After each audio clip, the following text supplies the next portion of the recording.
I never expected to see that camera again. The package appeared on the doorstep of my apartment yesterday with a return address I recognized immediately, my childhood home, where only my mother lives now. Inside, wrapped in yellowed newspaper, was the cheap digital camera Sarah and I had lost in the woods 17 years ago. The same scuff on the silver casing from when Sarah had dropped it, the same crack along the LCD screen from when I dropped it that one time running home after my mom called for dinner. My hands were shaking as I pulled out the memory card. Part of me wanted to throw the whole thing away, pretend it never arrived. But I had to know. After all these years, I had to see what was on there. Sarah Martinez was my best friend when I was a kid. We lived 3 houses apart and spent every summer making terrible short films together with this exact camera. Zombie movies, spy thrillers, comedy sketches. We thought we were the next Spielberg and Lucas. Sarah always forgot her lines, and I always insisted on doing my own stunts, which usually meant jumping off something and hurting myself. Sarah had the shakiest hands of any kid I knew, so she'd gotten into the habit of setting the camera down on steady surfaces whenever possible to get a good shot. Her mother used to watch us from her rocking chair by the living room window. Never said much, just sat there staring out at nothing with those hollow eyes. The few times she did speak, it was always the same warning: the older you get, the more evils reveal themselves. Especially in those woods. We'd roll our eyes and keep filming. I should have listened. I slid the memory card into the slot and felt the satisfying click of it connecting. The memory card contained a single folder that held all of our video files listed in chronological order. We never renamed them, probably because we didn't know how, so it just looked like a list of jumbled numbers and letters in sequential order, akin to some kind of alien fast food menu. I started from the beginning. MVI_3858.mov, MIV_3887.mov. I spent the next hour or so watching our short films, to generously call them. The first few videos on the memory card are exactly what I expected. Sarah and me at 10 and 11, gap-toothed and sunburned, acting out elaborate scenes that made perfect sense to us at the time, but probably looked insane to anyone else. There's one where we were pretending to be secret agents, whispering dramatically while hiding behind my mom's garden shed. I could faintly remember the plot. We were recovering an extremely expensive gem from the hands of a ruthless villain named Blue Eyes. Sarah keeps breaking character to laugh at my serious spy voice. God, she had the most infectious laugh. There's another where we're filming a zombie apocalypse movie in my backyard. Sarah's supposed to be dead, lying motionless on the grass, but she keeps peeking one eye open to see if I'm still filming. When I catch her, she sits up and starts giggling. I can hear my younger self sighing dramatically behind the camera. The timestamp shows these were from early June. A couple weeks before everything went wrong. I almost stopped watching there. These memories are too precious, too painful. But then I see the next video file, dated 2 days later, and my stomach drops. It's the day we found the house. MIV_3888.mov. The camera shakes as 11-year-old me follows Sarah deeper into the woods than we'd ever gone before. We'd been filming some ridiculous adventure movie, pretending to be explorers discovering an undiscovered landscape. I remember thinking the canopy of trees looked like a scene straight from Indiana Jones. Seeing it now, I laughed at how delusional I could be. As we delved deeper, I could feel a shift in the air even through the camera 17 years later. The trees seemed denser, the shadows longer. Casey, maybe we should go back, Sarah's voice says from behind the camera. She sounds uncertain, younger than her 11 years. Just a little further, my younger self responds. I can hear the excitement in my voice, the same thrill-seeking stupidity that would always get us into trouble. This is perfect for the movie. It's like a jungle, if you squint your eyes just right. That's when we see it. The house appears suddenly in a small clearing, like a mirage in the desert. 2 stories, white wood siding so weathered it's almost black. The windows are boarded up, except for one on the second floor that stares out at us like a dead eye. Ivy crawls up the walls like grasping fingers, desperately reaching for the roof. Holy shit, I hear myself whisper. Language, Sarah hisses, but I can tell she's as mesmerized as I am. The camera moves closer, my younger self apparently too fascinated to be afraid. The front porch sags under the weight of rotting beams. The front door hangs slightly open, revealing the entryway and a darkened staircase beyond. We should go, Sarah says again, as she follows me with the camera. Are you kidding? This is perfect.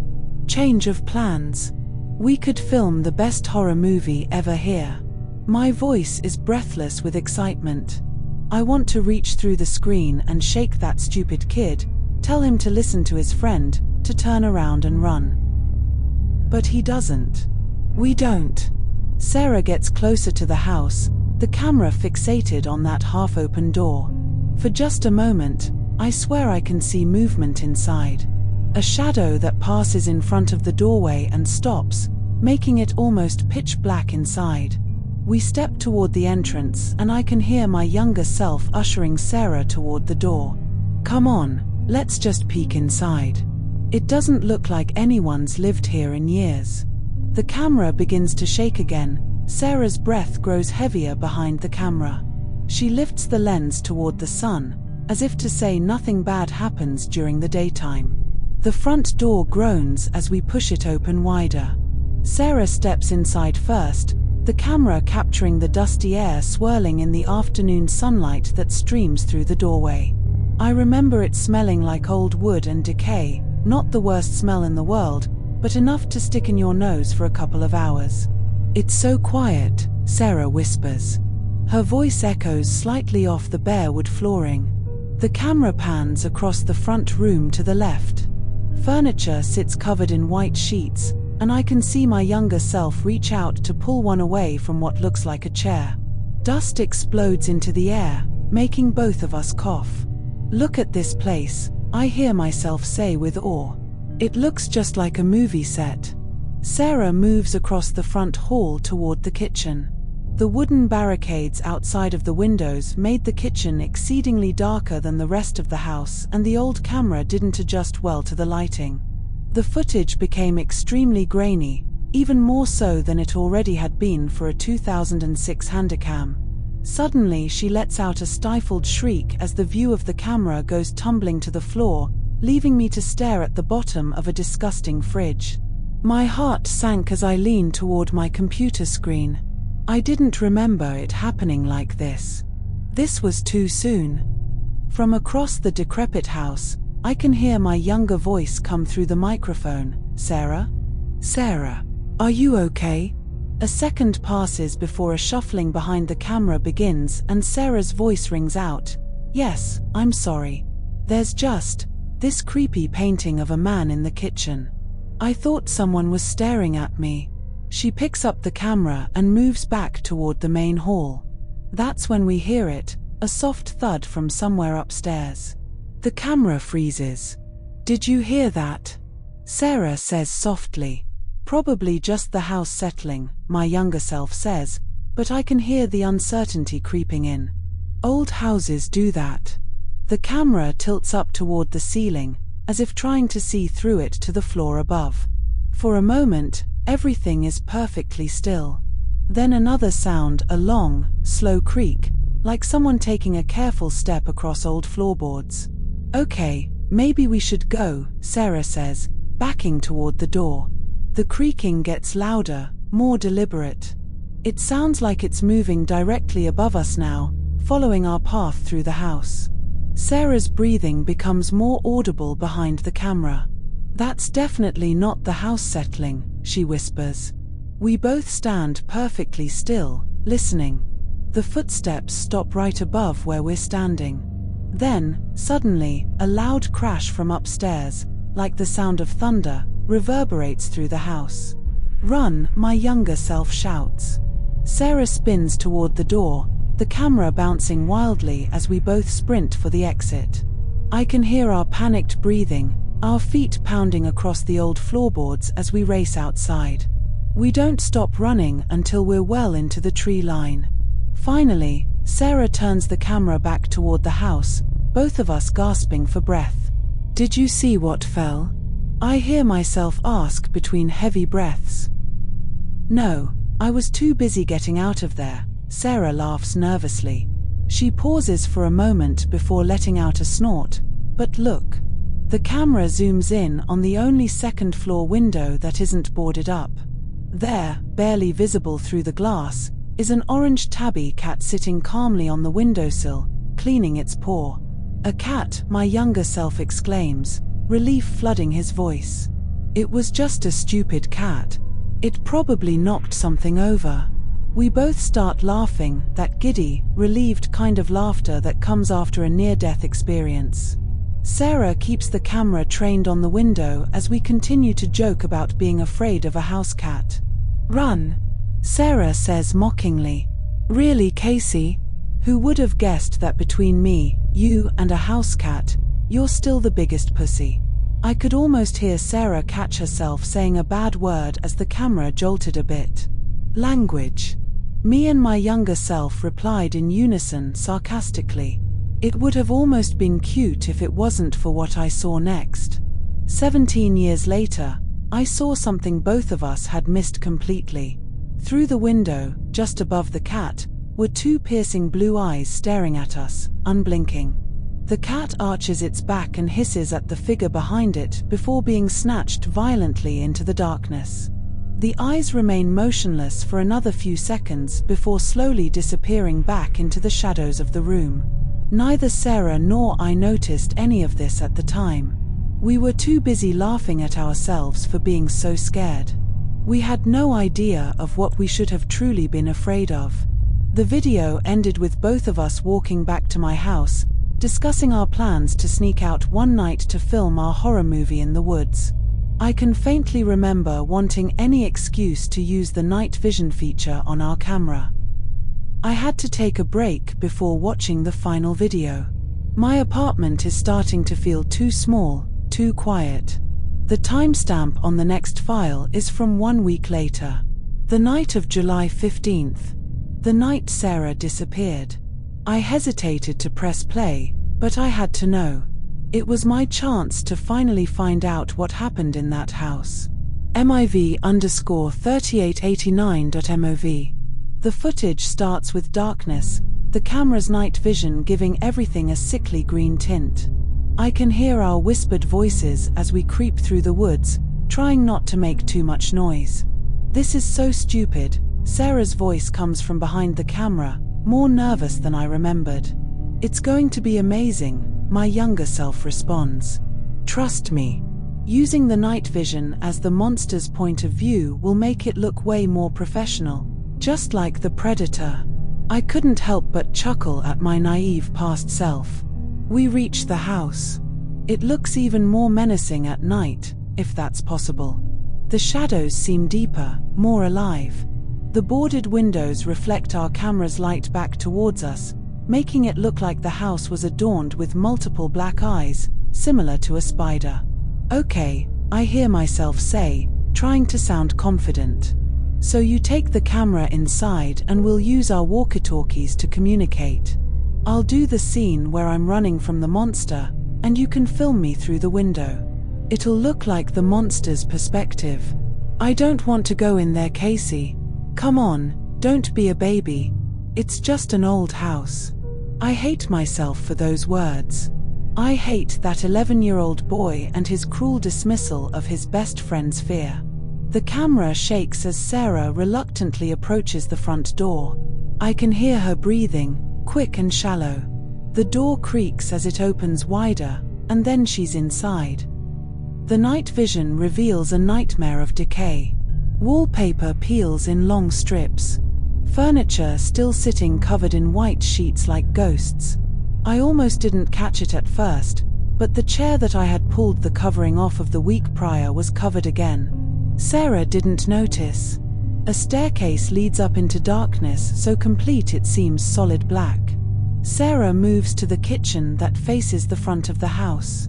For a split second, the camera passed by the painting she mentioned before and a chill ran down my spine. She wasn't kidding about it being creepy.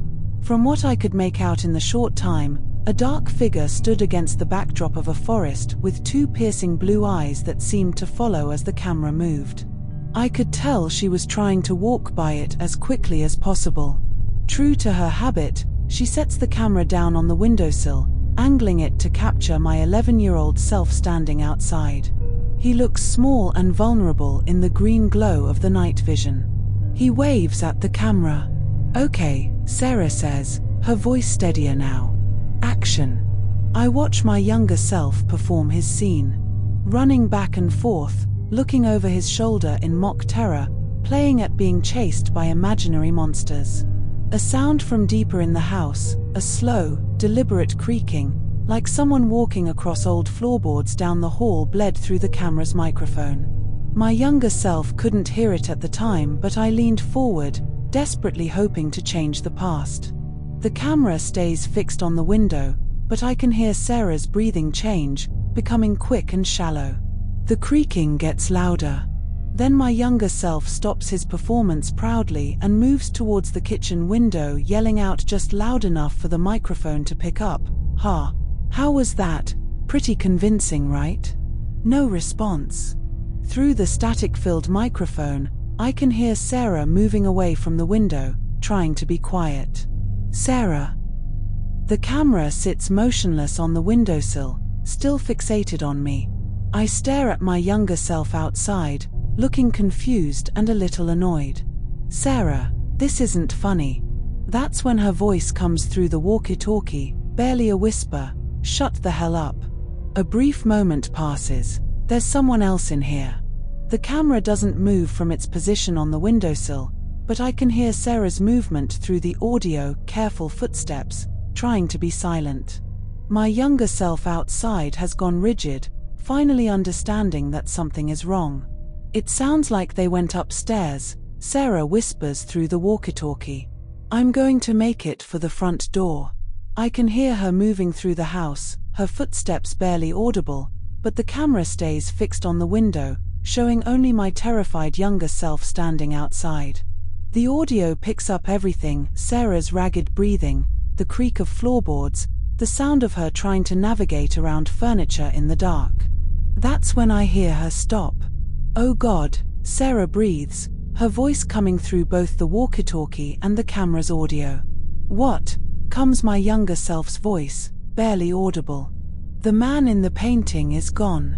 I can see my younger self through the window, and his face goes white. He starts to respond, but then the sound comes from somewhere in the house, a heavy thud, like footsteps, but wrong somehow. Too slow, too deliberate. The camera's audio picks it all up while showing only my frozen younger self through the window. The footsteps get closer, and I can hear Sarah's panicked breathing through the microphone. That's when Sarah screams. The camera stays perfectly still on the windowsill, but the audio explodes with sound, something crashing, Sarah shouting for help, sounds of a struggle. "Casey," she screams, her voice raw with terror. "Casey, help me." The last thing I see before the camera's video cuts to static is my 11-year-old self through the window. He's frozen, staring in horror at the house. Then he turns and runs. He runs and leaves his best friend behind. The video ends. I sit in my apartment, staring at the black screen, my hands shaking. 17 years later, and I can still hear Sarah screaming my name. I suddenly remember what Sarah had said in her final moments about the man in the painting. How could he have been gone? I began scrubbing through the video and paused it directly on the frame where Sarah passed by the painting. It took a moment to realize, but once I saw it, a frozen river carved its way through my veins. It wasn't a painting. It was a window. My phone is in my hand before I even realize I'm reaching for it. I dial my mother's number, the same landline she's had since I was a kid. It's funny how instinctually our minds can recall something, even when they haven't been needed in years. It rings 3 times before she picks up. "Casey, honey," It's so late. Is everything all right? Mom, my voice comes out hoarse. The package you sent me. The camera. Where did you find it? There's a long pause on the other end. What camera, sweetie? I froze in my chair, unable to respond. Someone knows what really happened that night. And I think they want me to come home.